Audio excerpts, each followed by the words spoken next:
To call the meeting to order with a roll call. Heffron. Here. Moore. Here. Oden. Simmett. Here. Thomas. Here. Whistler. White. Here.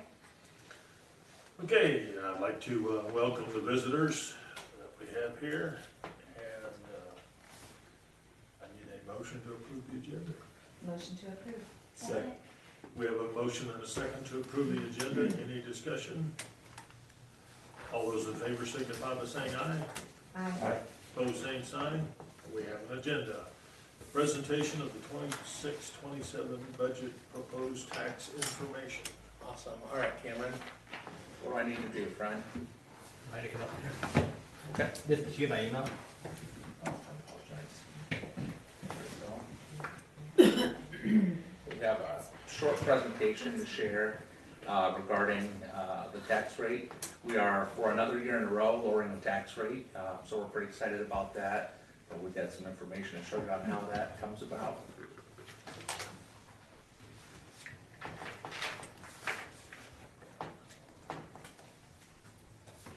All right, Cameron. So, it's okay if I do it from browser? Is that going to hurt anything? You should be able to do it from there.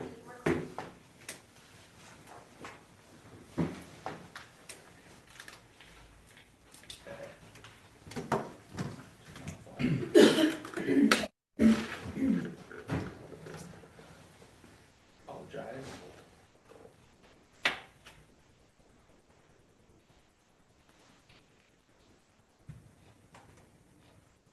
It'll be up any second now.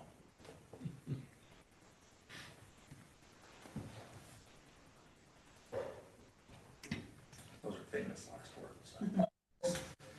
Okay, there we go.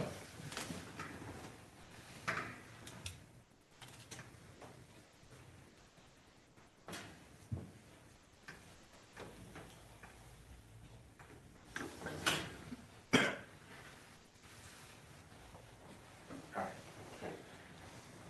Hi, Good. I'm Lisa Soares. I'm a school business official. So this is our 26-27 proposed tax presentation. Sorry. Just to kind of show some of our new board members the timeline here. On March 5th, all districts were required to have our proposed tax levy rate info ready for the Department of Management. And then on March 10th, the county auditor mailed out the proposed tax notice out to all the taxpayers. March 23rd, which is tonight, is our hearing on that tax notice that went out. And April 27th will be our second public hearing for the adoption of the certified budget.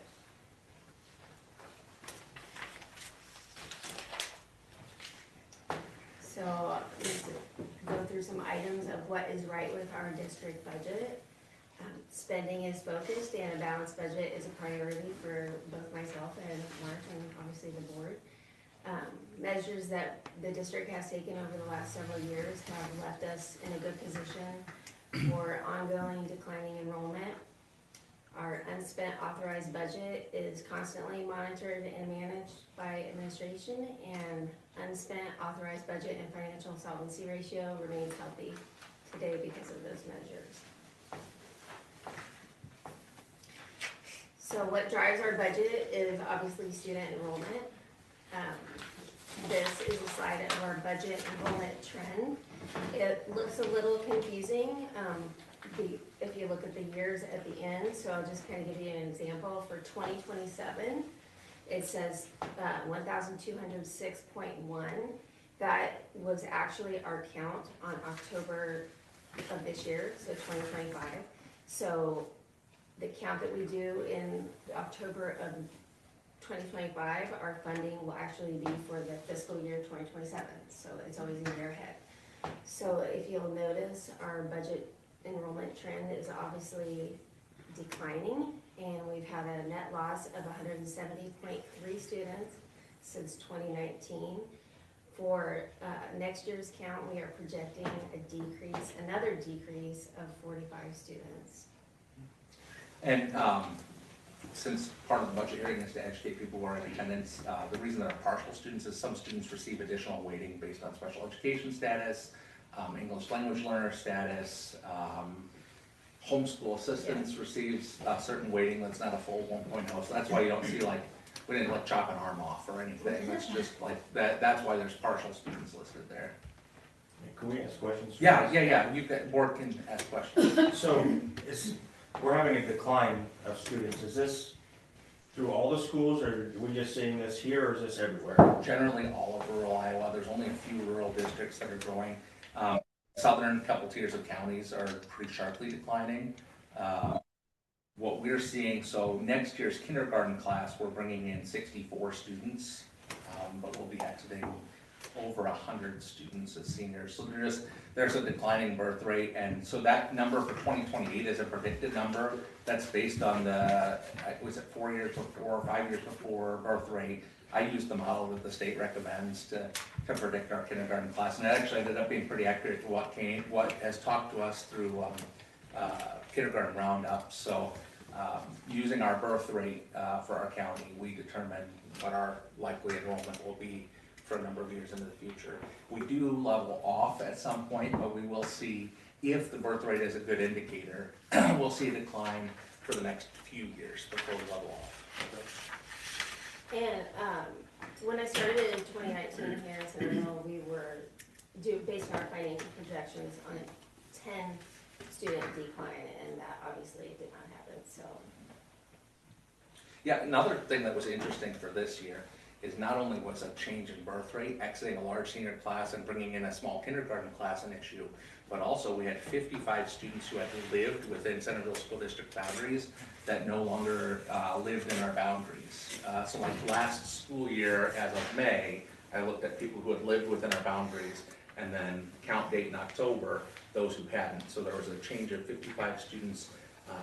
We tracked where many of them had moved to, and we had a lot of out-of-state movement.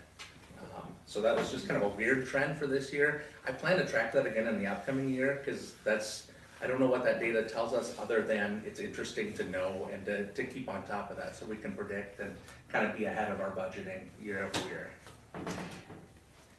So the next slide is our open enrollment trend.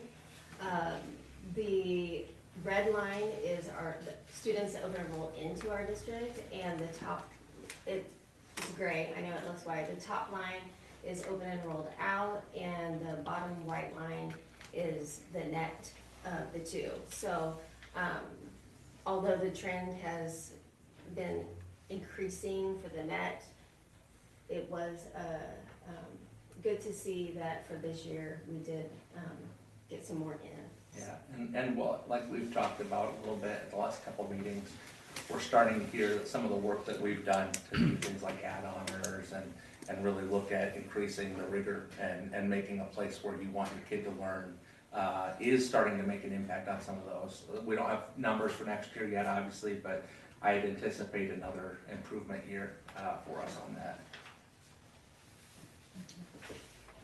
State supplemental aid is the amount that the state decides to give the districts for new money. If you look at that trend, it's pretty small, I would say, over the years. The 2% is what was just signed into law there. So that's just that trend right there.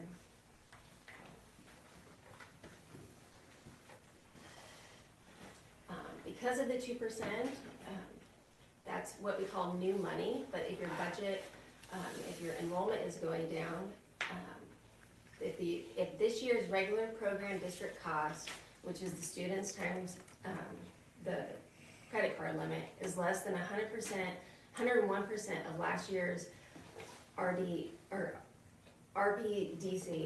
the district receives an amount of spending authority equal to get the district to 1% growth. So if you see that first column, that was last year's budget enrollment and the district cost per pupil. And so we were on budget guarantee that year, so our budget guarantee was $427,221. That's for 1 year. So moving into this year, we lost that, but we're still on budget guarantee. So the budget guarantee for this year is $372,647, which actually means that we don't get any new money this year. We're actually losing $326,004. and that's why we've kind of set that $400,000 number all year as what we should aim with our cuts, and why later today when we talk about the cuts, we're quite nearly there, the 400,000, and that's why that's kind of been the cry to go to, is that 400,000.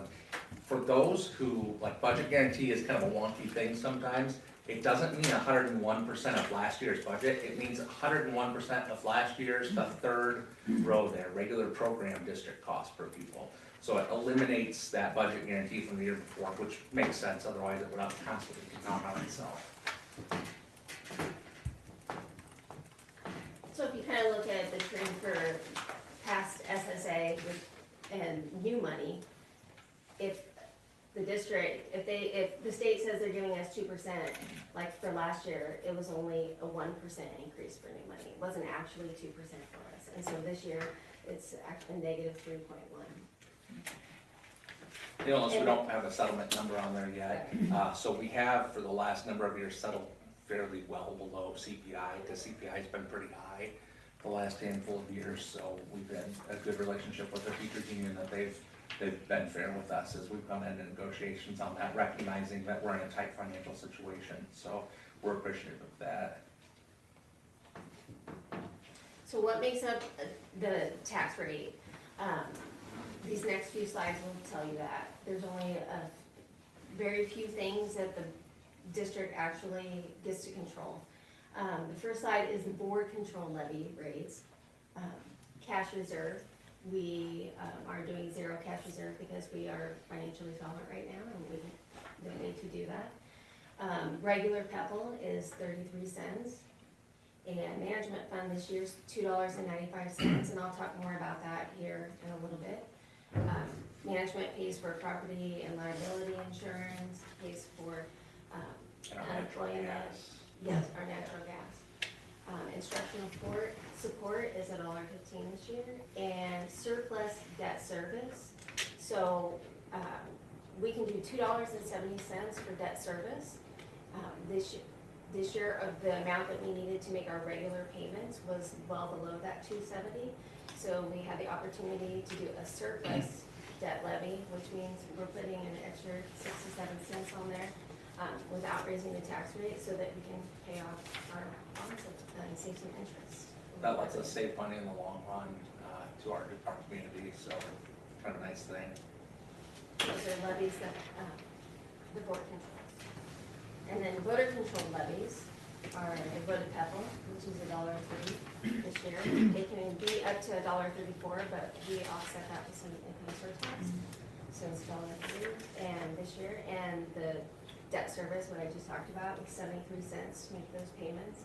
So that's why we're gonna do some of this surplus levy. And we did that change a few years back.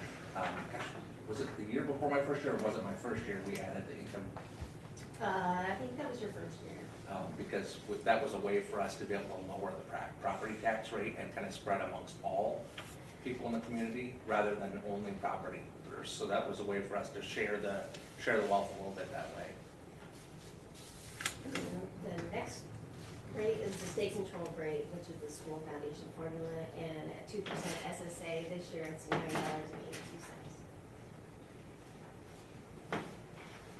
Just some information on expiration of some of those levies. The instructional support levy, which is a board approved, that's will expire in 2031, and voter approved PEPAL levy, that will also expire in 2031.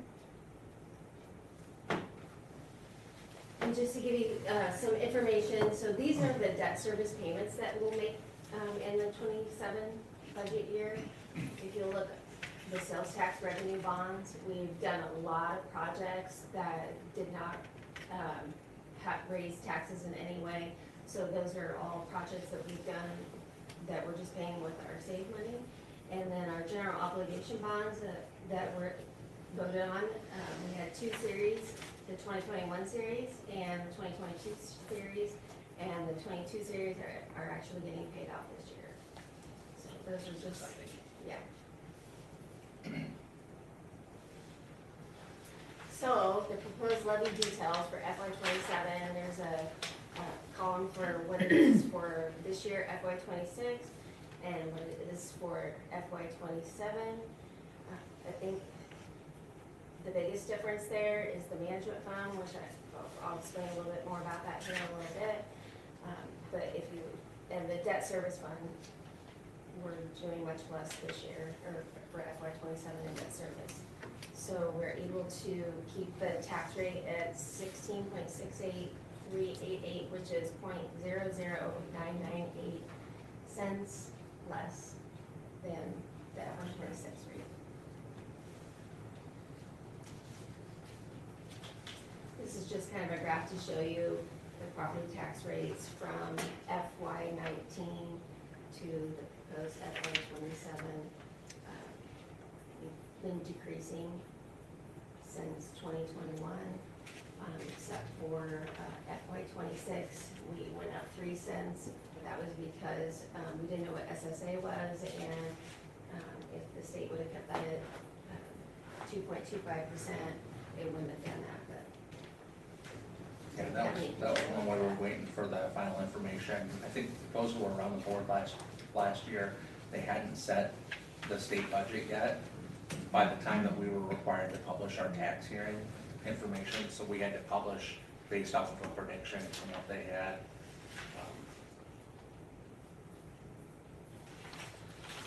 Next slide is just kind of showing you overlapping tax authority rates for everyone. For school in 2020 at the bottom, you'll see to 2026, we've been decreasing our rate. And that's just giving you a comparison of the county, the college, and the city, and where they're at. I also thought it would be important to bring out taxable valuations and increases of those each year. So it's assessed value, and we don't have any control over that. So I thought it was important to show you those percentage increases. So the proposed levy details in actual dollar amounts. The management fund, that's the one I wanted to talk about, the reason why that rate increased this year. If you look at FY '26, we only levied $325,000 because we had a fund balance from the year before, and we didn't think that we needed to levy for dollars that we didn't need. Just to give you kind of an example, the property and liability insurance and the local government risk pool that we used for the gas, this year's expenditures were approximately $615,000. So we were using, we didn't levy for FY '26, even almost half of what. Yeah, we our kind of expenditures used were that actually. fund balance that was there to buy down our rate last year, and we were able to maintain a lower rates this year. And we haven't seen increases yet in next year's insurance, so we're not sure what those are gonna be, but I'm expecting double digits like it was last year. And our gas was actually double digits from last month, more than if you remember that. So, so we needed to get those management dollars back up where we need them. And my final slide is about Senate File 2201. So on February 26th, the governor signed SF 2201, which was set SSA, but it also included a property tax relief provision, the property tax replacement payment. If a district is on budget guarantee, the property taxes are replaced with state aid. So some important things to consider with that was that although it was signed on February 26th, the adjustment was not made in the Department of Management's online budget system for school districts until March 16th. So this was long after the districts were required, their timeline for publishing that tax rate and the county auditor mailing that out. So budget guarantee dollars currently for our district in the system are $326.04, which equates to approximately $1, which will be a decrease in the overall rate from what was actually published. So we published the rate at 16.68388, and the new rate will be approximately a whole dollar less than that. And also, it's important to note that that provision was for the 26-27 budget year only. So for this year, we'll see about $1 decrease in our property tax rate. That's been bought by the state. We are in kind of a unique position as a county that, one is under budget guarantee, even though a lot of counties are in that, but we're also very property poor compared to our number of students. So our taxable valuation as our county is not as high per student as other counties, so we actually see a larger rate decrease from the state buying down that budget guarantee than if we were a little bit more property rich. So it's kind of a nice little bonus for us this year to be able to see that relief there. So big thank you to our legislature for doing that for us, and hopefully that's something we can continue. Hopefully they can vote on that and do that again for us next year. So that's all I have on the proposed tax rate for tonight. Okay, at this point, we are in the agenda where we are ready to receive any written comments. I didn't receive any of those. So we have not received any. And then we'll move on to, we are ready to receive oral comments. And it looks as though we have two people that would like to speak. Mr. Van Dyke.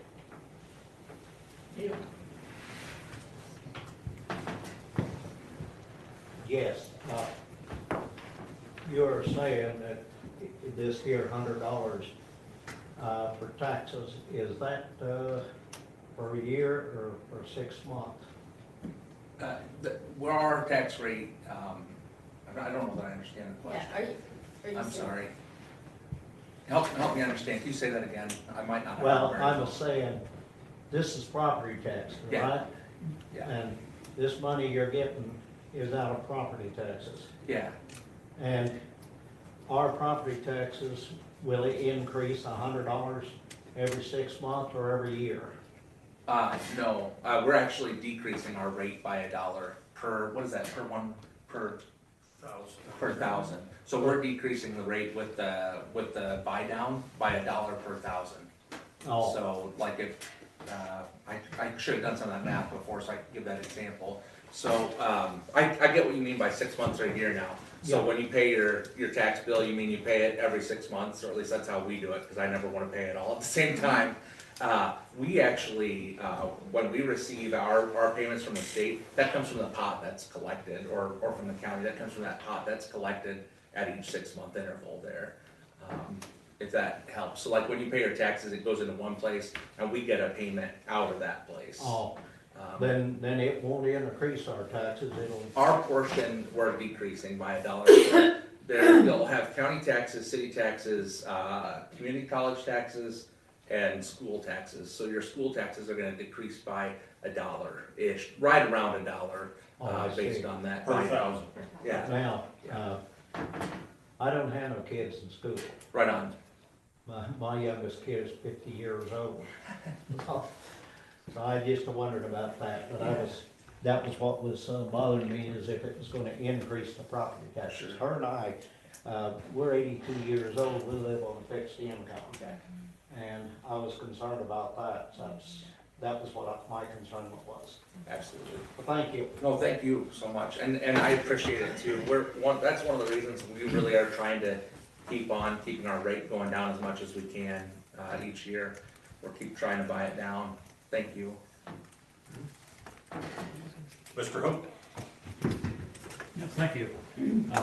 I want to preface what I'm going to say by saying thanks to you guys, because having sat on that side of the table or the room, there's been a lot of hand wringing over the years about tax rates and everything, and the board, at least when I was on, was very sensitive to tax rates. They wanted to be good stewards of taxpayers' money, and I can see that that's still the case, so I thank you for that. My one and only question really was the management fund, and I apologize, I didn't hear everything Lisa had to say, but the management fund, I know one of the uses for that is, in addition to insurance and that sort of thing, it funds early retirement incentives, right?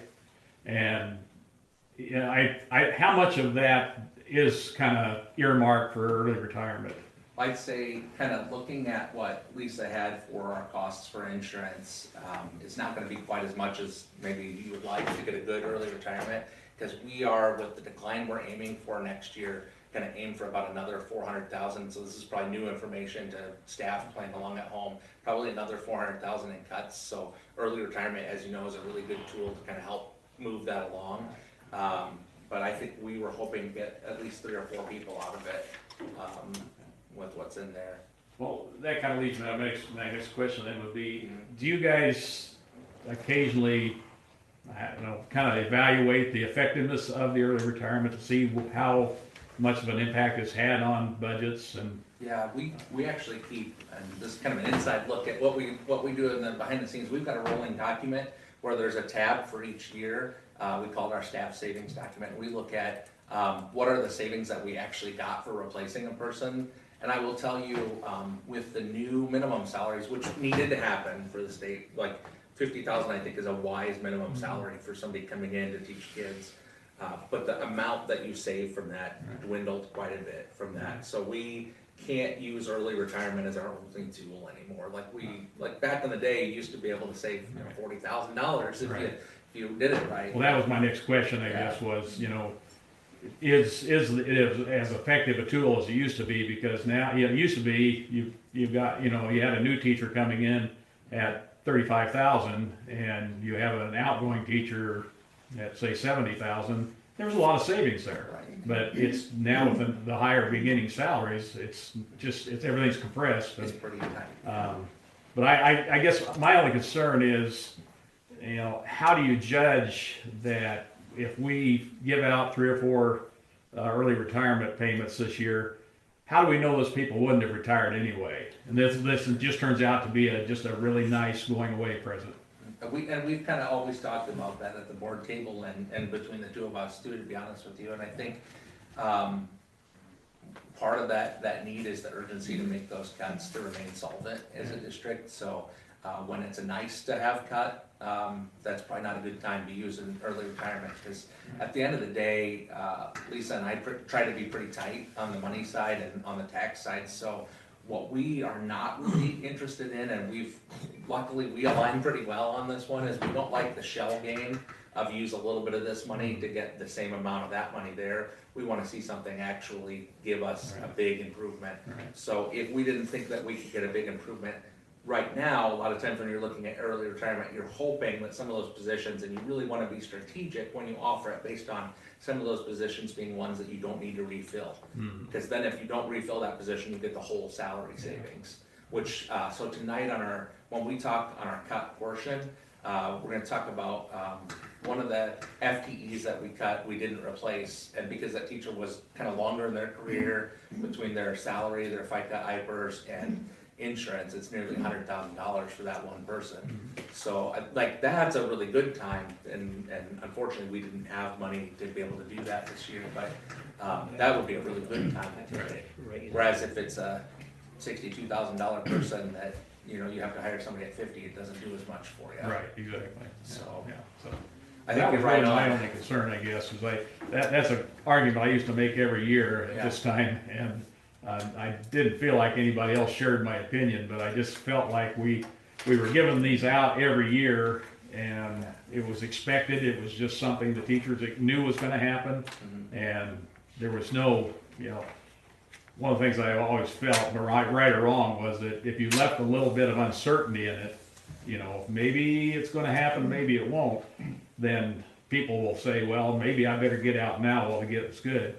But if it happens every year, you don't get as many people taking advantage of it. I think you're 100% right, and so this year we didn't offer early retirement, kind of with that purpose, because we'd said last year we're going to offer it, and then we're not going to offer it again next year. Should we offer one next year, it would be with the idea that we actually have the next 2 years in our long-range planning. We need that room in the levy to still be able to lower and also levy cash reserve at some point without going up in rate. So we wouldn't have the room to levy as much in management to be able to do that. Because if we want to continue on the trend that we've tried to have of decreasing, then it gets real tight. So when we offer one, whether it's next year or the year after, that'll probably be the last one we can offer for a while because of that cash reserve coming up on us. So we're hoping that that's true, that like that idea of, you know, I gotta catch it when the catching's good, right? And Right, hopefully that right. helps us, Okay, make a plan for that. okay, that's all I have. Great Thank shirt too, by the way. Thank you very much. You're welcome. Do we have any other oral comments? I'm ready to adjourn. Second. We have a motion and a second to adjourn. All those in favor signify by saying aye. Aye. Pose same sign. We are adjourned. Thank you very much for coming in. If you wanna see robots, you can stick around for the first part, they're gonna be pretty cool, you're more than welcome. We got some great kids to show them off too. I'm gonna go get our high school, people for their portion. Okay, we'll let you.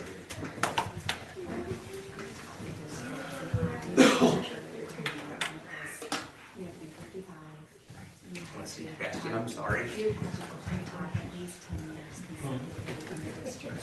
So is it your based on this kind of age, your space in Good for you. Yeah.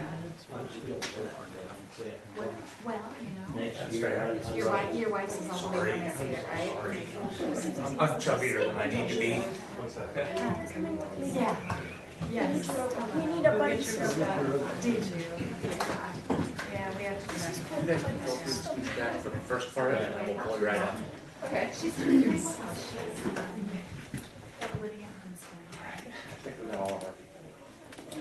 Good, huh? I need that, Happy retirement someday. well, get my retirement plan right above next year, I'm not gonna drive. Okay. All right. I have heart problems. You've earned your retirement. Yeah. You take care Well, of yourself. thank you for driving, We're but supposed to get you Yes. those. Yeah, the end of the year, last time. Then we have to make sure that we celebrate with you. Well, how will we do that? I don't know, I gotta talk to Mike. Have you got any ideas? I'll come up with something. Yeah, thanks for coming. Thank you. Have a good night. okay, I would like to call the meeting to order with a roll call vote. Heffern. Here. Moore. Here. Oden. Simmons. Here. Thomas. Here, Whistler. White. Here. at this time, we would like to welcome any visitors we might have, and it's a public forum if anyone would like to speak to the board. You get a special time, actually. You guys don't have to go here, you get your own time. You get You're on the agenda. You guys are more important than that. Okay, we are ready down to approving the agenda. One second. We have a motion and a second to approve the agenda. Any discussion? All those in favor signify by saying aye. Aye. Opposed, same sign. Part 4, approve the minutes of the previous meeting. Second. We have a motion and a second to approve the minutes. Any discussion? All those in favor signify by saying aye. Aye. Opposed, same sign. Old business. We have no old business. We are down to new business. Student representatives. Now you guys get to go, and then I'll have you guys after them, if that's okay. We'll go in chronological age. Yeah. Well, when Mr. Taylor asked us about representatives for each different month, I had just shared that this would be a great month for us. Our kids had hosted our own contest where they competed against high school kids and middle school kids. And following that, we went to state, which was open to all middle school kids.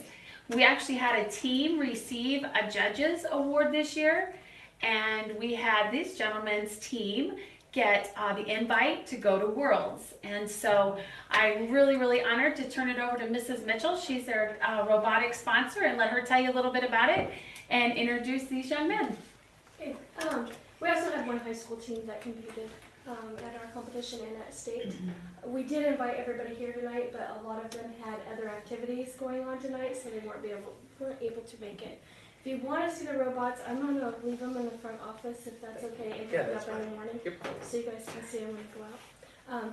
This is Calvin Ewing and Brody Crow. Hello. Okay, this is our robot. It is not very put together because it got destroyed in the last round. I haven't had time to fix it. Okay, so, Why don't you guys tell them the name of your robot? okay, so this is our robot. Its nickname is Redneck Engineering because, well, it's held together by itself. Why don't you tell them the official name that we registered it as? Frankenstein Complex. Oh, is that your Here team are- name or is it the robot name? I always forget how that works. The team name and the robot. It's like a complex where you're scared of robots. Yeah, I like it. Do you want to tell them the other members of your team also? Okay, so we have Kathleen Bishop and Uriel Rudy. Rudy. We talked a little bit about, just some of the highlights we wanted to share was, do you want to tell them a little bit about how you come to design your robot and what your robot was designed to do, what the game of the year was?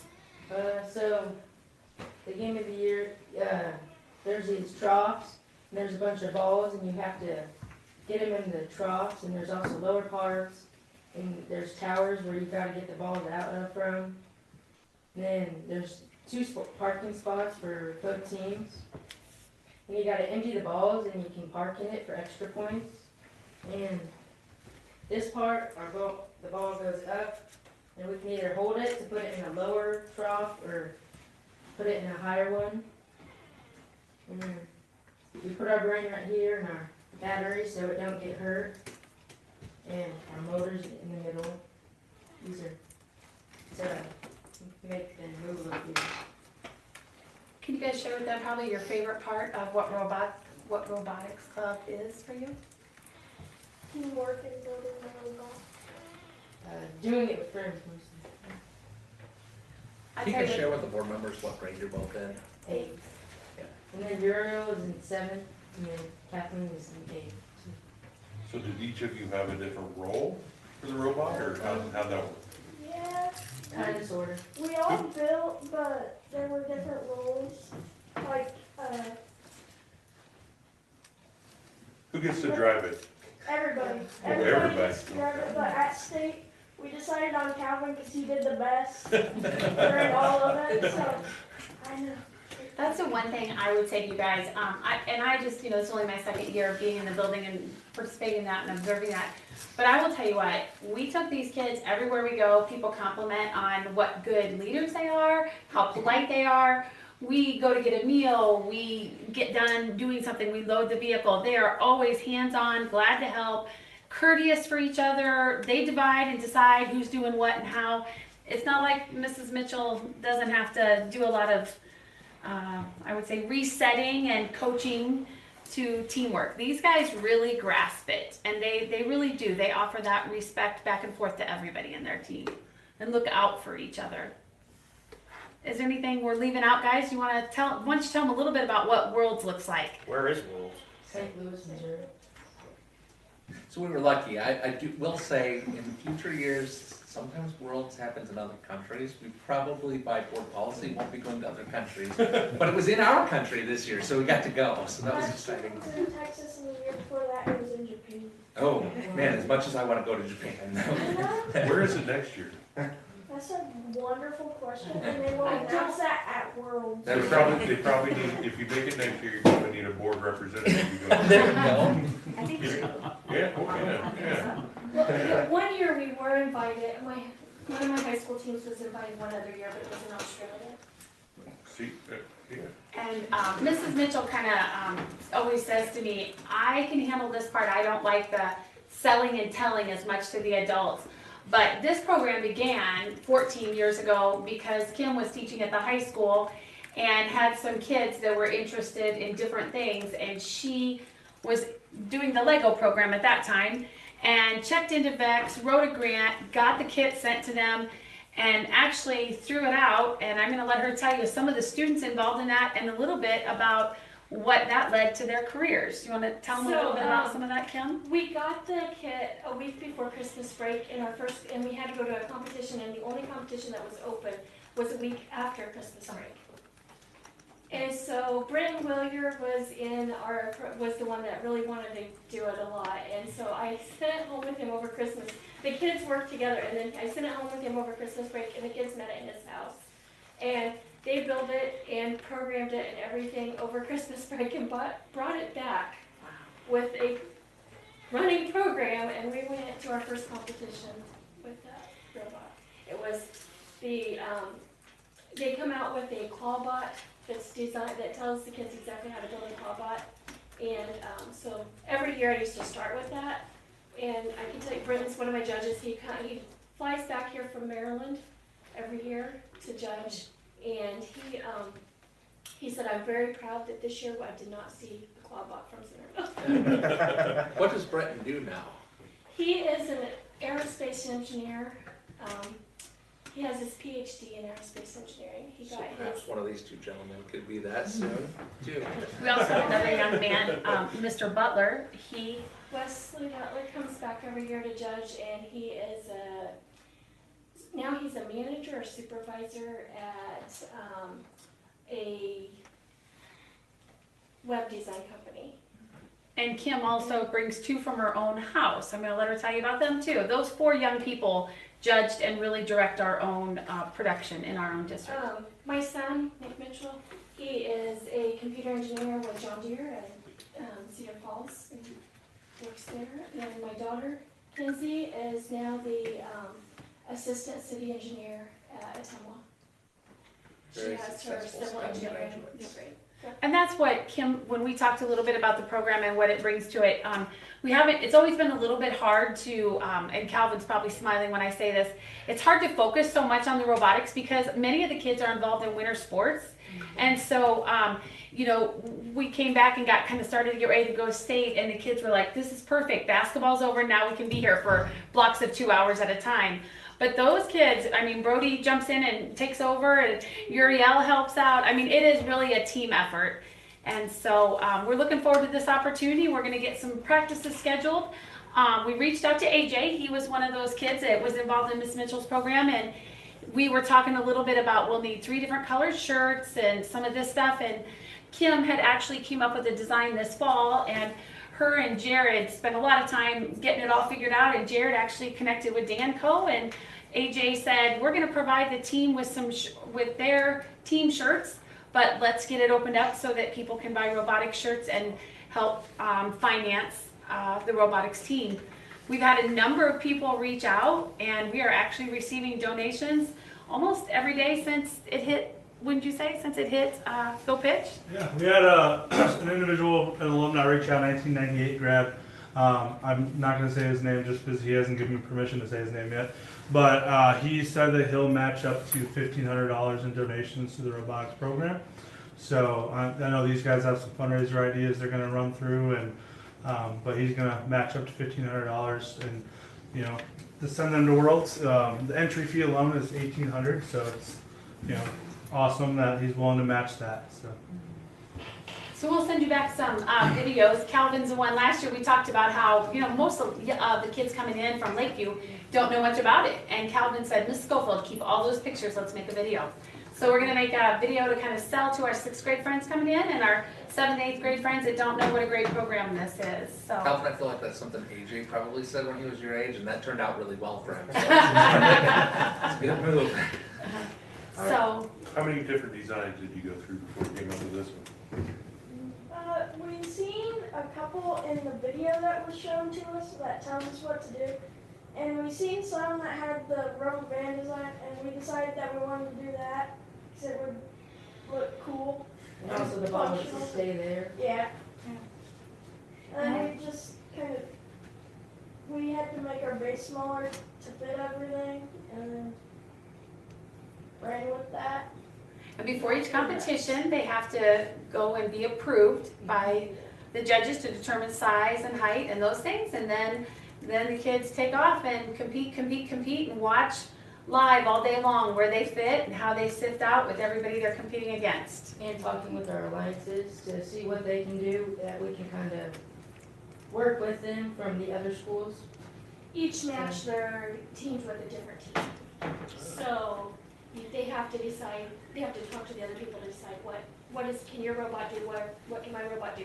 Does your robot work better on the left or the right side? And especially the first part of the match is autonomous, so the robots drive themselves. We finally got our autonomous this year, where it can actually, it can score our preload, because at the beginning of the match, we have a preload that sits right here, and we drive it up and like turn it a little bit and put it back. Where we don't drive it, it's coded to. I'll bet your autonomous will be really good as freshmen next year, because they'll be that much further along, but you're learning on it. Can you believe you'll be freshmen next year for that? That's kind of weird.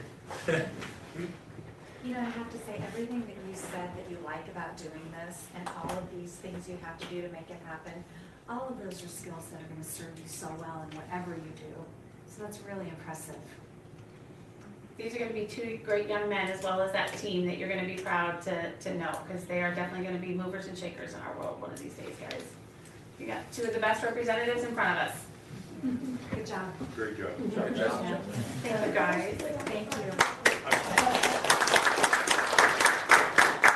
Also having a big sales fundraiser Well done. at Zingleberry's on the 4th. Okay. I would suggest next year you better get your passports.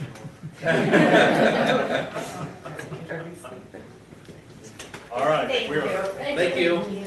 now I think we are ready for Now we'll get our high school reps. representatives.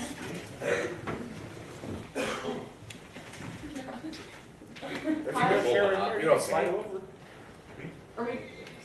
You can, whatever you want, you can sit or stand in a bit. Yeah.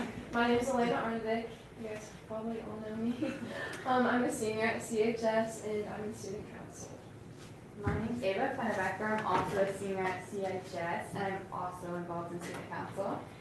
Yeah. So we're just going to go over some activities that have been happening in CHS recently. Starting off, we've had our first annual student council awards banquet to honor our seniors and to recognize the hard work all of our members put in this year. So that's the first time we've done that this year. We had ice cream, so that was good. Additionally, we had a cyber safety assembly about how to be safe and smart online. They talked about the dangers of not knowing who was behind the screen, matching the theme of the Student Council's state project theme of click carefully and connect confidently. And then along similar lines, we held a Think Fast interactive team driver safety assembly on March 11th that students enjoyed and interacted in.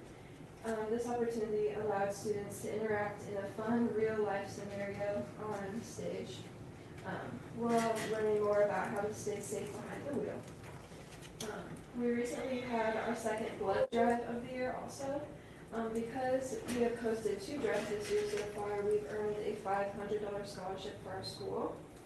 And then some additional outcomes of our drive were that we had 16 first-time donors, 31 units of blood collected, and up to 93 lives saved or sustained. We recently hosted our NHS induction on March 19th, where we inducted together 20 students. There were sophomores and juniors involved in that. We now have around 60 members in our NHS. On March 34th, the top 5% of the senior class will be honored at the South Central Conference Top 5 Banquet. Ava Allen, Bane Weeks, Katie Taylor, Luca Smith, and Matt Giovanna.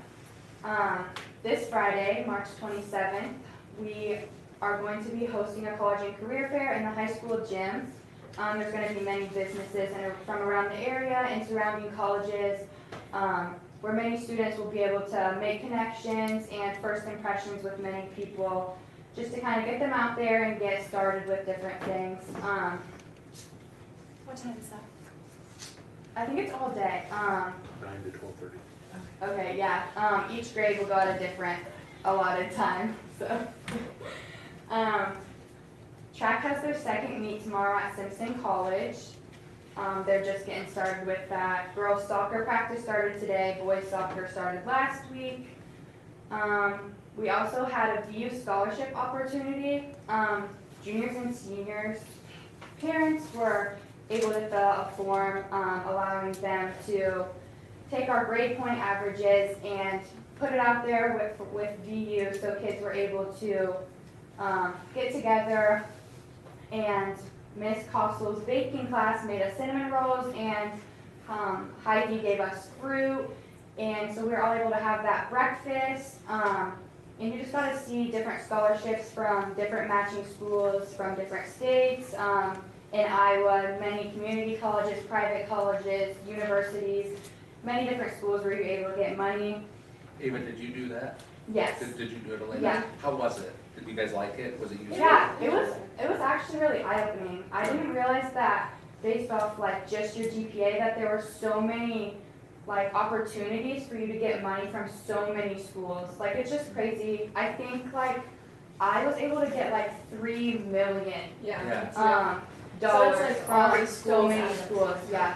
Yeah, all together, So like that was from a all the useful schools. thing to keep Yeah, doing it in was, the yeah, future then? yeah. I thought it was really neat. And Miss Costle's baking classes, cinnamon rolls, were amazing. I'm sorry, but I didn't get to eat them, but I'd imagine. for students making them, Oh, I was honestly wowed. Yeah. Like they were amazing. I couldn't tell. Like no, I'm gonna call and put your orders in. I think that if I could have ate the whole pan, I would have.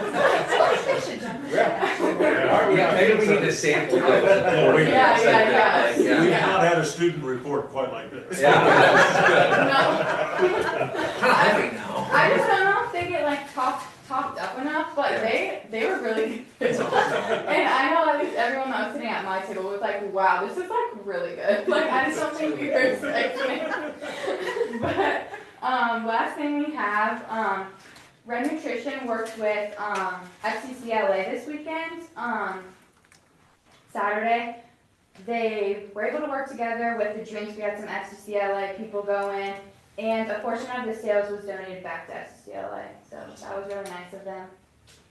There's like 100 of those drinks delivered every day to Lakeview, I think. Like it's crazy. Like they come in with like trays of them.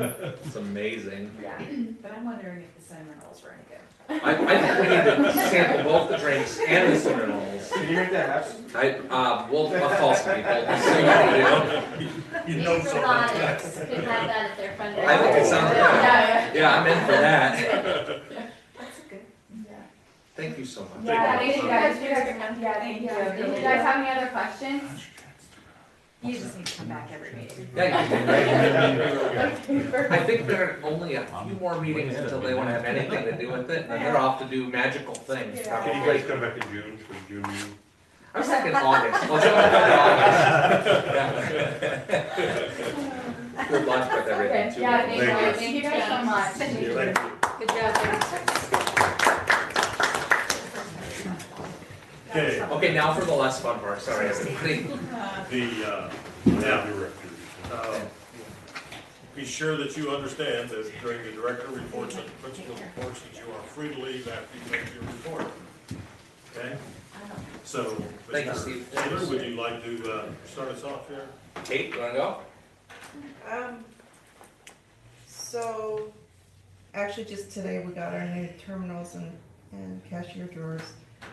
We've been using laptops, very old laptops, that worked really well with our old system, but Infinite Campus,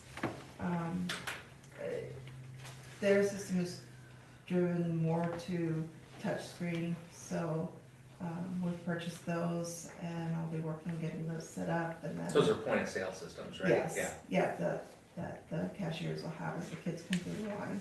So hopefully that will speed things up a little bit. Seeing a little bit of progress in the negative accounts, which is good. And then working with Aaron and Linda to come up with a list of needs for our kitchens. We've got some pretty old equipment, so we'll be looking at that in the near future. Thank you. Cameron, you wanna do a go? We're getting ready for ISAF some more. It's coming up pretty quick. Trainings are going out, so a lot of helping people get into their training and making sure they can get through that. Getting some spare Chromebooks together so that we have extras if kids have problems. Had my backup server fail last week, which is not very fun, but me and Mark have been talking about that, and I think we got a plan together. Things are on back order right now, so I've just been doing manual backups to get us through till we get a server coming in June, and we'll get that set up. And It was wild. Cameron did a lot of really good work to price refurbished units versus new units. And so one thing that's in a server that is, and if I say it wrong, hit me or something. One thing that's in a server that's really important is the actual storage, which is old hard disks is how that's built, because those are a little more reliable long term. And so that spinning disk has a certain amount of hours that it can go. So these refurbished units have not older, but they have used hard drives in them, and it's a very small discount to get refurbished over new. So we're gonna go with new and not have to buy twice. So good work on that. Jared?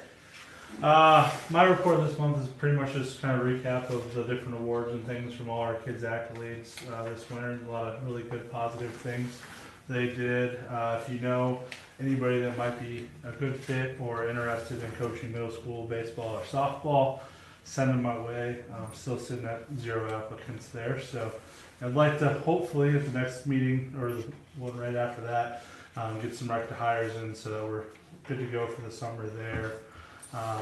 This week, Friday through next Monday, I'll be going to the Iowa High School Athletic Directors Conference in Coralville. I'll take a class on Friday, and then I'm actually testing on Sunday for the next step. So right now I'm a registered athletic administrator, and I took 3 classes and a test to get to that. Taking a few additional classes this year around law, like school law and things like that. So I'll take that test next Sunday, hopefully pass, and then I'll kind of level up to the CAA, and then from there I have to wait 3 more years to kind of level up again to the next level, but I'll work on different classes and things in that time frame. When we get back from winter break, it'll be, or not winter break, spring break, it'll be a busy week. We have a middle school track meet on Monday, home soccer on Tuesday, honor choir, middle school honor choir on Wednesday, high school track meet on Thursday, and soccer on Friday. So it'll be a busy week back from spring Crashing break. on Saturday. Yeah. That's great. And some of those classes, just so everybody knows, that's kind of an exciting thing. That's beyond, like, Jared already has his BOE licensure in that area, but this is like to just gain additional skills in that area. Yeah, so I've taken 2 law classes, communications class, and a couple other ones so far. They sound like good classes. Yeah, really good stuff. So we, in the transition, we usually use Julie as a transition person. She's with her preschool people for conferences tonight. I will tell you, we've done, for her curriculum side, we've done a lot of work with Teach to Heal. We had a really good training last week with our new Discovery Room teacher and new Discovery Room specific R&R that we selected for next year with Danielle, where she came in and did a few hours with them directly on the data tracking system that'll help determine when a student is in the gen ed setting versus not in the gen ed setting. It's pretty tight, and it really, early on especially, will probably not have a lot of inclusion early on for some of those students. So kind of educating on what we do with those IEPs to make that click, and what we do with the system to make it work so that kids can be successful when they are included out. Really great training, and that's going to be a really solid team, I think. I'm pretty stoked about them. I don't know much about the preschool side other than she always says, I love my preschool people. They just are so on top of it, and they are so self-sufficient. So that would be the report for the preschool side. Brian has conferences for his building today too. So kind of a similar report in terms of the Teach to Heal work with that team, and just trying to make sure we get everything lined up. Terry? I don't have much more to add than what I had in my report. We did have, I kind of showed them, we did have a student council dance Friday night, and honestly, I just don't leave very often without just thinking what a great job I got and what great people we have in kids.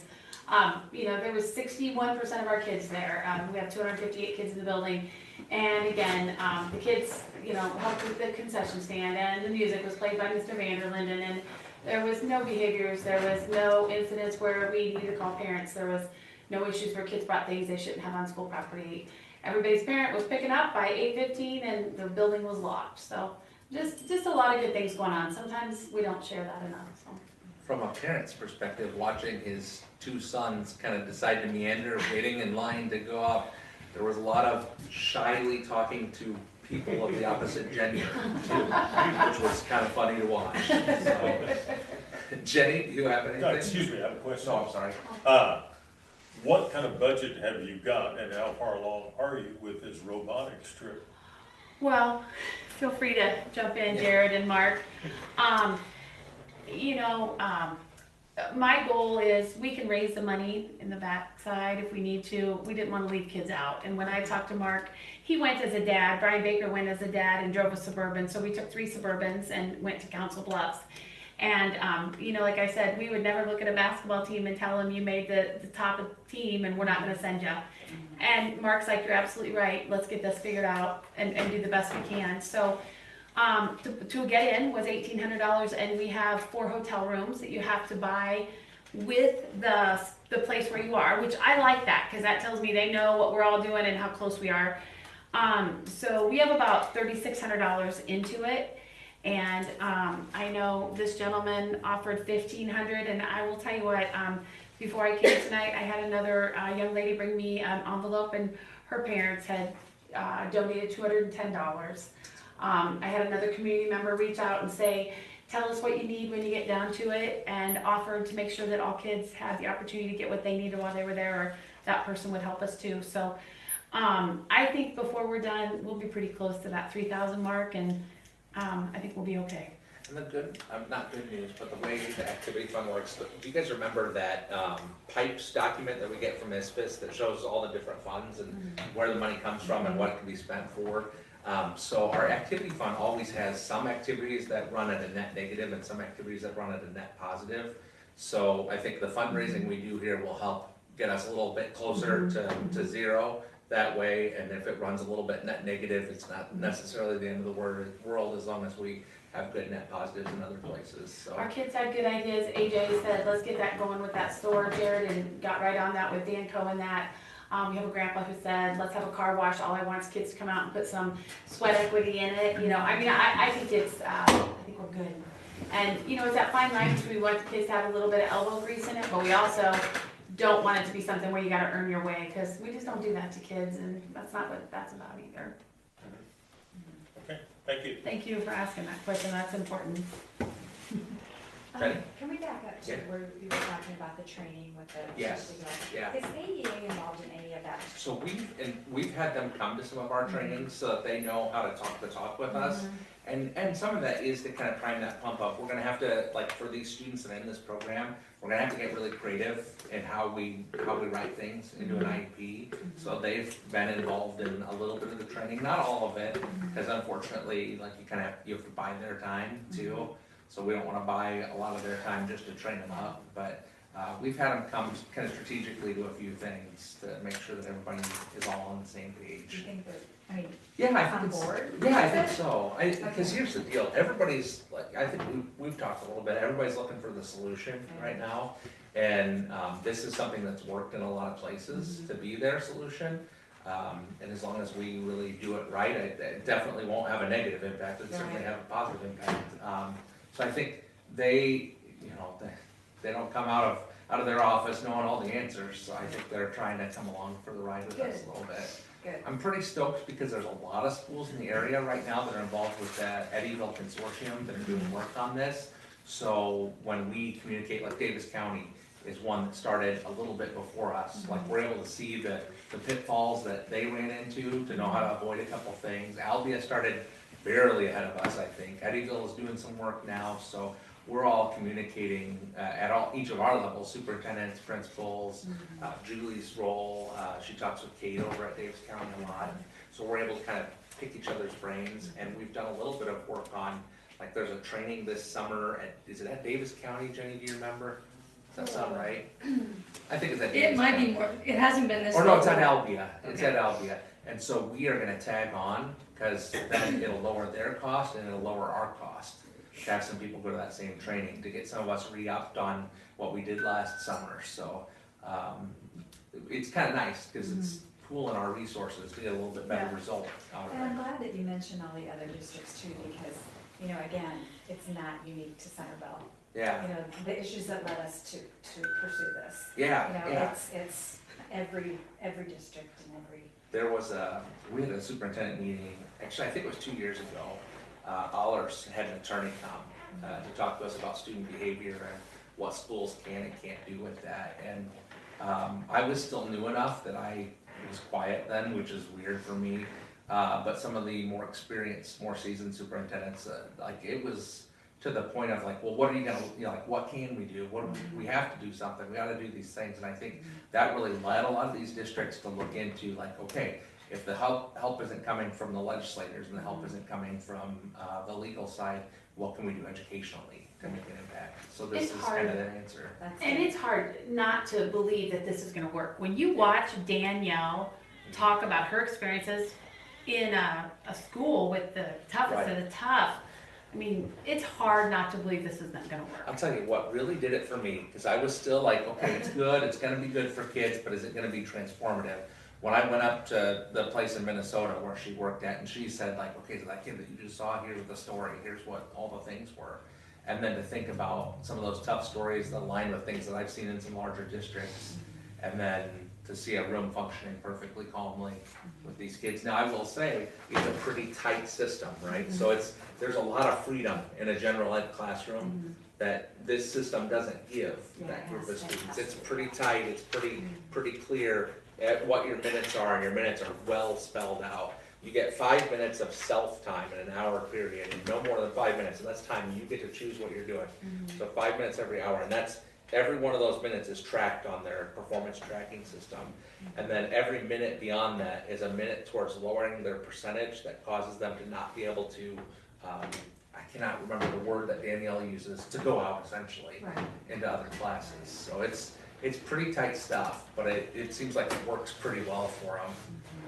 So I'm excited about seeing it in place. And Joan Donovan, I said this at the Rotary meeting this last week, because I talked about how excited we were to get her for a special ed position. And they were like, well, what did you do to go out and recruit her? And I said, prayed.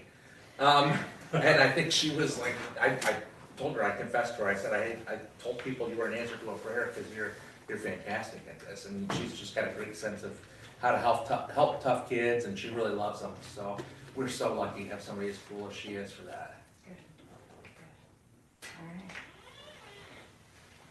Jenny, you got anything? Yeah, those girls pretty much shared a whole lot of stuff that we're doing at the high school. It's just very busy right now. Professional development wise, I just want to touch base with you on some of the hard work our building leadership team has put in, and then our teachers are continuing to focus on obviously improving our assessment scores is a big deal, specifically in the areas of math and English and science, right? I mean, those are our top points. So as we prepare for ISASS, we've got some specific things going on where kids are going to do some goal setting again with Robin Spurgeon and our instructional coach Jennifer Benz. So that will happen immediately after break, and hopefully we will reap some benefits out of that when they actually take those assessments on the 13th.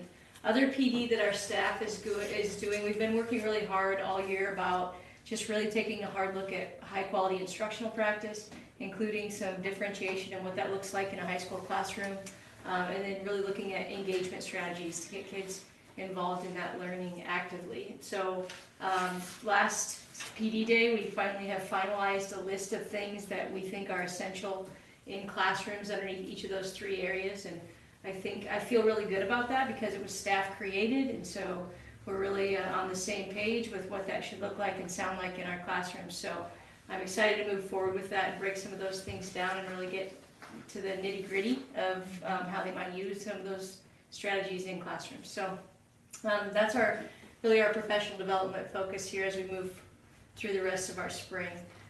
Very busy right now at the high school. We've got like literally every evening is booked. We try to schedule some parent meetings and try to schedule some things. It is really tight. There's an activity where kids are involved in something literally every night of the week. And I just want to give a shout out and a thank you to Mr. Morgan and his jazz band.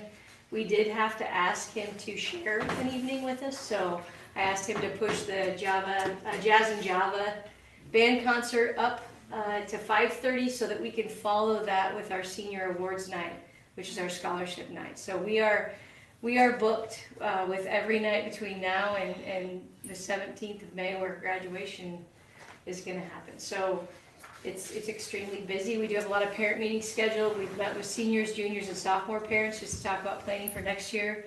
We got freshmen and 8th grade on the calendar yet, but a lot of exciting things here as we move toward the end of the year. How are those parent meetings going over? With the class-wise? Yeah, depends on the grade level and honestly the night, right? Depending on how many parents we get. Our juniors and sophomores are maybe less well attended. Those kids are kind of just shrugging through and there's the next thing is not necessarily new and different. For our freshmen, after they've been through a year of things, that's usually very well attended. And of course, our senior one was well attended as we're looking at scholarship opportunities and making sure that we are ready for graduation. It's literally their last semester, so we've really got to make sure we're on track. And then the 8th grade one always, we try to get them into our building during a school day for what we call a move-up day. But then when we have that parent meeting, there's just so much information that we try to get to parents, just general questions. Where do I go? What does it look like? How does this work at the high school level? So that's usually also very well attended. Any questions? Moving on. We are ready for the resolution authorizing the redemption of general obligation school boards and bond series 2020. Anything we need to know, Ms. Lisa? Yep, and approving the First Amendment to the escrow agent agreement and levying a tax for fiscal year 2027 for the redemption of general obligation school bond series 2021. So this is the surplus levy that we were talking about. So I'm asking that we levy for $255,000 more than our normal payment. Our payment was really low for FY27 at only $274,950. So if we do that over 13 years, we'll save $66,300 in interest. And if you add that with what we surplus last year, right now so far it's $119,600 that we'll be saving in interest. So I'm just asking that you adopt that resolution so that we can get that moving. Motion to approve. Second. We have a motion and a second. Any further discussion? All those in favor signify by saying aye. Aye. Those same sign. You got it. Item E, approval of the Lakeview Bleacher renovation change order. Aaron gave me a few words on this to read to you. I'm gonna read them as is. I don't speak construction well. This change order was needed when Expert Edge, Rochelle, and Aaron realized there was a gap along the floorboards that needed to be closed. Code signifies that there cannot be a gap greater than 4 inches anywhere on a set of bleachers. After doing final reviews of the plans, they noticed there was a gap of 6 inches between the footboards. The boards that you walk on inside the seat rows, and the riser board, the board that is at a 90-degree angle from the footboards that seals up the space under the bench. This proposal will solve this problem by adding an additional 3-inch wide board to reduce the gap from 6 to 3 inches. So that's what a footboard is. Something by your feet. Yeah, that makes sense. Make Well, a does it make sense? approve the change order. Okay. We have a motion and a second to approve the change order. Any further discussion? All those in favor signify by saying aye. Aye. Those same sign. Next one, approve the sharing summer 2026 middle school softball and baseball with Seymour.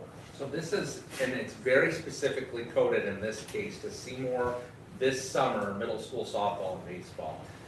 They have found that they don't have the numbers in order to host this summer. Softball and baseball are related to that year's students this summer, so they can't, it's not a change in who's involved where and everything. This is just making sure kids have a place to play ball. So we, as I've shared kind of in my weekly updates, we are having ongoing conversations with various schools, some of whom are hoping to purchase some seats in some of our classes and maybe look at additional relationships in the future. But this is just specifically this summer softball and baseball in order to give kids a chance to play. sorry. Go ahead. Is there a portion that they pay then? They'll give for the us, yeah, slots? we've got our, kind of how we've been doing our agreements, we base it on the percentage of students in the program, and, we do it just on, for sports, it's only, coaching costs that we do with it. Since we don't have a coach. Well, yeah, we're working on that Do they too. have a coach, and what do we do if we don't have a So coach? the good news is I did, the night of the PAC banquet, I talked to Scott about this last week, and he thought he had a couple people that he could maybe recommend to me over there that might have some interest. So I'm hoping when he and I talk later in the week that he can give me some names and phone numbers to call and drum up some interest.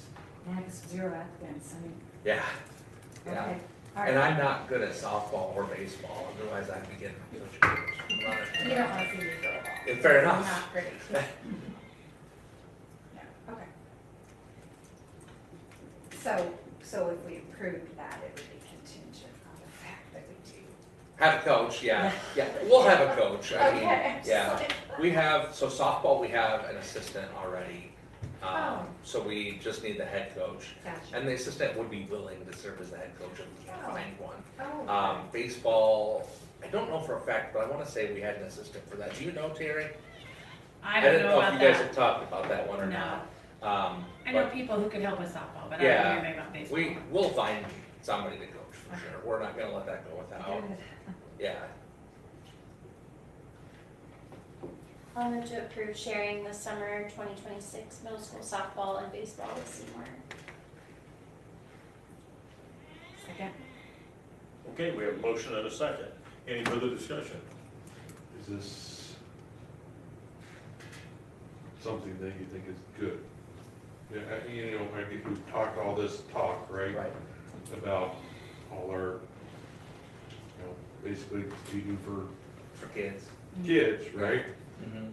Uh, Yeah. I used to be where you are with that, but then I'm kind of thinking long-term. What kind of doors are we gonna leave open?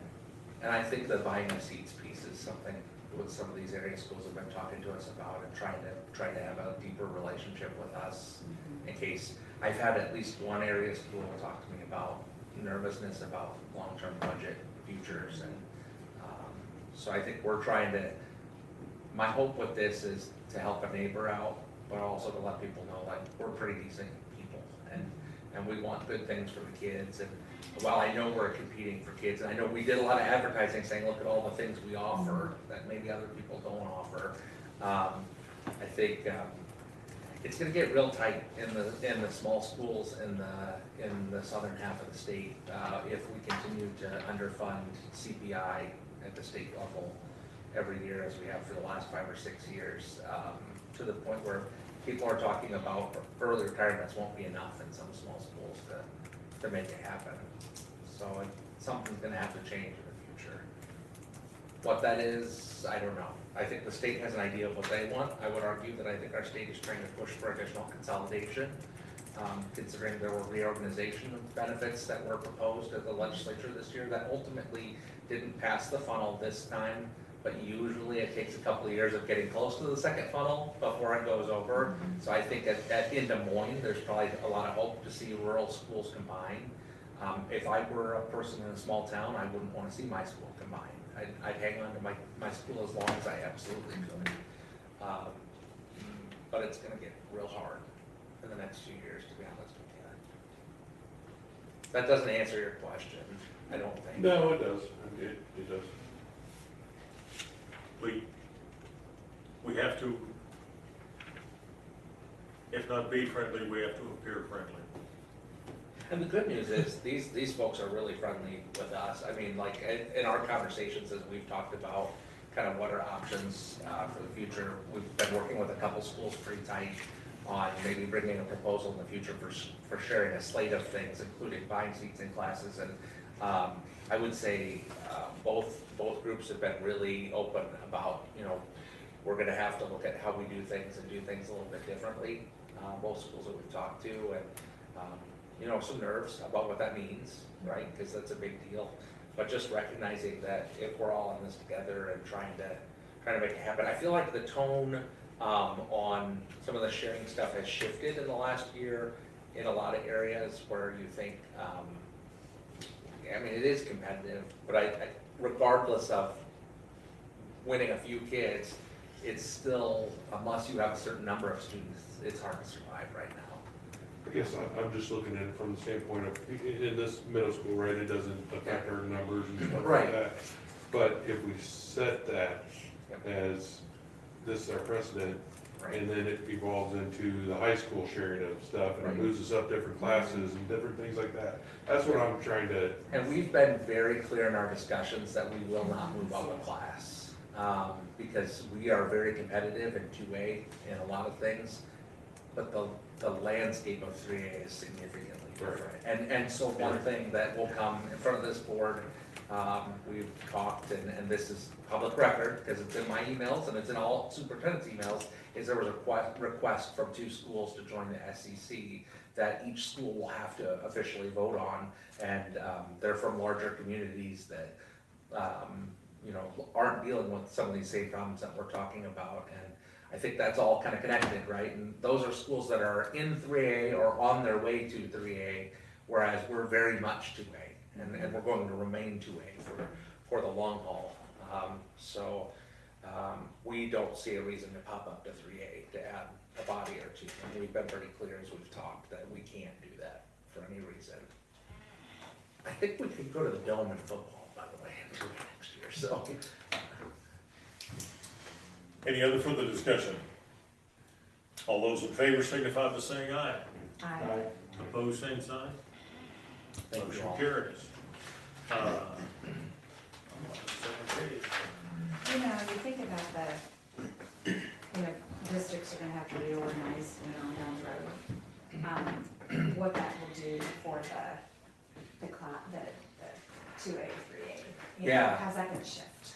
I think we're gonna see a lot of that. It's weird because you're seeing pots of schools that kind of move at the same rate in an area. So, it feels like that very top end of 2A has kind of shifted together right now, and I don't know where eventually that'll break. But I think there comes a point.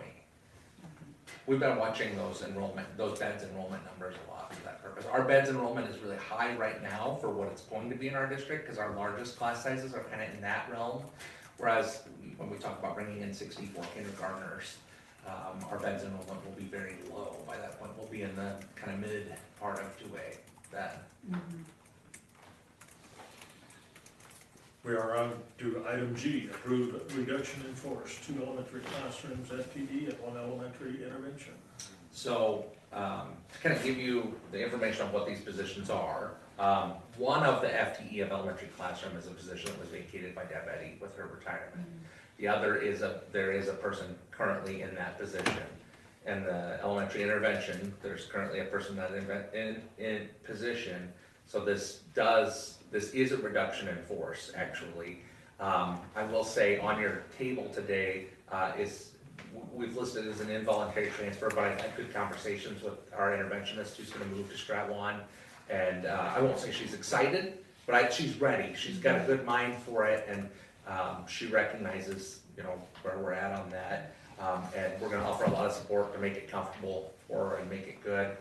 At the end of the day, this does leave us with one young individual who will not have a position, and will receive a reduction in force. I've spoken with that young lady, telling her that this would be the result of if we vote yes today. And I told her that I want to stay in touch with her and watch as positions come up, because spring is a very volatile time in a school district. People move in and out a lot, so we're keeping an eye on her to see if maybe there's a way to still kind of save a spot for her. But I will, should we vote yes, issue a reduction in force notice, so that we're covered by our April deadlines for that. I did give you a sheet today. It looks like this. That's got all of the position changes that we did and the cuts that we made in order to accomplish nearly $400,000 worth. It's $385,135.31 in the general ed savings there, which can vary a little bit because there's some predicted costs of hiring replacements for some people on here, so that can change based on what experienced candidates have. But we started with the reduction of the business office clerk, which we feel very confident is gonna be just fine. We've actually been without it for when did we have Dory go over to, it's been a few months. Yeah. Yeah, and we've been able to make that happen. Starting next year, we would plan to combine the guidance secretary and the athletic secretary at CHS. And these classroom physicians, the interventionist, a couple of small contracts for extra duties that we no longer need, savings on hiring replacements, and actually, because we have a really good SBO, Lisa was able to find $25,000 in incidental savings by moving some allowable expenses off of the general fund for the cafeteria program onto the food service fund, which we actually have a surplus in our food service fund that we were told by the state to spend down. So she bought us $25,000 that way. There was a $30,000 savings from Joe Mobley has told us she's not going to continue as an induction coach beyond this year, so we're going to put those duties on our building coaches. And then you can kind of see just a variety of other things there. I want to make note there are a few red items on here on this document, so that means that those are not actually savings, that is an increase in those areas. So those factor into the 385 total. So a potential replacement for one position. Actually, that AD secretary, such guidance counselor secretary, Lisa and I talked, it probably won't be an increase because I was using the salary of a person who was she 260? She was a 260-day secretary, and that position isn't a 260-day, so you'll probably see a slight decrease there actually. And then keeping our CCTC position at CHS, which we think is vital, will cost us about $21,000 next year, and keeping our high school IJAG position, which will cost us about $25,000. But we're working with the IJAG state folks. There's a way to receive corporate sponsorships to help offset your cost. So we're going to, in the near future, put out some advertisements to try to get some businesses that might have an interest in sponsoring that, since it's workforce development and it's work-based learning. So we may be able to get some additional savings there to make that happen. We'll see a slight increase on our special ed deficit, but we're still well within our conference's bounds. We won't be the lowest special ed deficit in the conference, and we certainly won't be the highest after that increase. What is the CCTC position? That's the College and Career Transition Coordinator, so it's the position that we've shared with Indian Hills for, is this our third year? Third year. Jill Whistler's position, yeah. So it's, there was a grant that covered a portion of the costs. It's us, Indian Hills, and Moravia that share Jill's contract right now. And so that grant goes away, and that $21,000 buys us our portion of those days to be able to do that. Do you know if the other districts plan on? Yeah. Okay. They are. Yep. So we're in good shape on that. I did give you some information on the back, just so you know. If I were in your shoes before making a vote on whether or not to decrease elementary FTE in classroom, I'd want to know what class sizes would look like. On that back there in the elementary section are the proposed class sizes that we would have for next year. You'll notice that some of the sections are different than this year's sections, so we will still have some conversations to have with our internal classroom teachers in order to reduce in one grade to move to a different grade, but people will still have classroom jobs within that. And I gave you a little information on Howard High School too, because those will, you'll actually see a larger Howard High School for a while before it shrinks, so Lakeview will shrink first. Makes sense.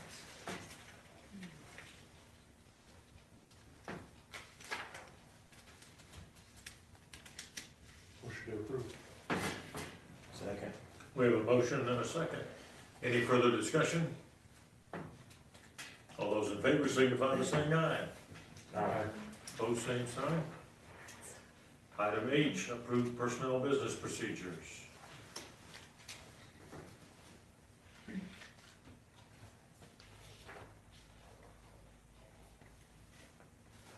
There are a few on your table, I'm sorry, that was my duty to say that, and I neglected my duty. You will see on the table a recommendation for hire for Joe Fagerston as our Lakeview Assistant Principal. We are extremely excited about what Joe's going to bring to the table. He's currently serving as a behavioral interventionist in Albernet schools, He's previously served, they called him a dean of students when the elementary principal went on a maternity leave, and he covered the building for that time. He comes highly recommended from some really big names actually in superintendent land, which was kind of neat to see. I did ask for a moving bonus for this person, as we sometimes have done for these administrative positions, and typically that's as long as you're moving within the boundaries of the district, how those work. Where's that, where is the district? You mentioned it, I've never heard of it. Albernet is north of Cedar Rapids, so it's kind of back in the stomping grounds I grew up in. Okay. And he has one of our former students as a teacher who he said really highly recommended Centerville. So Lauren Oglesby gave us a plug. I'll send her the finder's fee in the mail. Yeah. And then also is the rep for transfer for our Title I teacher, Karen, over to Strat One. Oh, and, sorry, and our vocal music teacher for hire. Where are they coming from? The local? The vocal music teacher, she's from somewhere in northern Missouri. Troy. Do you remember? Troy, Missouri. Yep. Troy, Missouri. She's Thank been you. student teaching in Central Lee. And the band director there in Central Lee highly recommended her. In fact, they had a band opening there that they wanted to convince her to apply for, and she really wanted to do vocal. So she chose to say no to that, and that's our gain for their loss. That worked out well for us. I think she's going to be a really, really good one. She's got a little spunk to her, which I think will be good for our kids. Yes. Kind of like a Cameron that way, you know? Yeah, you know me. Kind of like. Good. Does she have a mustache too? No mustache. No mustache. Nope. Nope. No, I think she's going to be pretty awesome. We have a motion to approve personnel procedures. Second. We have a second. Any further discussion? All those in favor signify by saying aye. Aye. Opposed, same sign. They are approved. Superintendent's report. You've had to hear my voice far too much tonight, and I apologize for that. Quickly, the SEC banquet tomorrow night for top 5. I have a personal reason to be real excited about that one, with Katie getting to be one of the top 5, so pretty stoked about that. We, the meetings will end after, no, I shouldn't say that, I can't, but no, was really excited, and the students that are going are all fantastic kids. I mean, just great representatives of our school. We're all going into, I think, some pretty great things, so. How many kids are We get 5 kids to go, because we kind of cheat a little bit and say 5% is 5 kids, even though technically, well, it's close to that We're this close year. enough that it rounds It's up close to to that this year. Rounding works this Cause year. I'm like, The names are in there. there. There was like 9. Yeah. I mean, it was.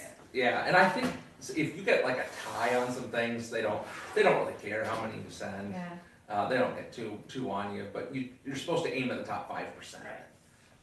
With the RAI score, which is ACT, GPA, and the number of core credit classes. Yeah. With a whole to-do formula to make the score come out of And that. wasn't that whole thing started by Ray Miller? Yes, it was. And there's a Yeah. really, Yeah. every year, there's a really great speech that's given about that Yeah. process, which is pretty exciting. And you get to feel pretty proud to be a Centerville person there at that meeting. We, with all the work on the cuts and the tax rate stuff, it's been a heavy couple weeks here, and it's gonna get really light because after spring break, really the rest of this week and after spring break, we're gonna dig into trying to take care of insurance and negotiations. That's all real easy. No, I'm just, but it's good stuff because it's good for people. So we're excited to start checking those boxes and doing things for people. When do contracts go out? As soon as we have negotiations done, we'll start working. So Sam is really good at computer stuff, and she has a mail merge document ready to go based on when Lisa says, here's the numbers to put in, here's the spreadsheet that tells you what to do. It's all set, and I think she knocked them out in a day last year. So she'll get them knocked out real quick for us to get them out in people's hands, so we can get that rolling. So, I don't know if this is something, I know in some years past, they've been really late or late signing times and stuff like that. What do you anticipate for return? So there's a statutory number for that. Is it 14 days after they're issued? 21 days after they're issued. So that's state law that determines. So it really all depends on when negotiations are, when they complete, and when ratification happens. So, we'll have to ratify and CEA ratify before we issue, before we can issue contracts. We'll probably print while we wait for ratifying, because worst case scenario, we print again if we have to. It doesn't cost that much, but it buys us a lot of time if we're already printed, ready to go. So 21 days from the date that they receive them is when they're due back. Thank you for remembering that number. I couldn't remember for sure. Any questions for the superintendent? We are down to, it says takeaways, but I think I'd like to call it questions or comments. Okay. Does anybody have any questions or comments? I do. Let's hear it.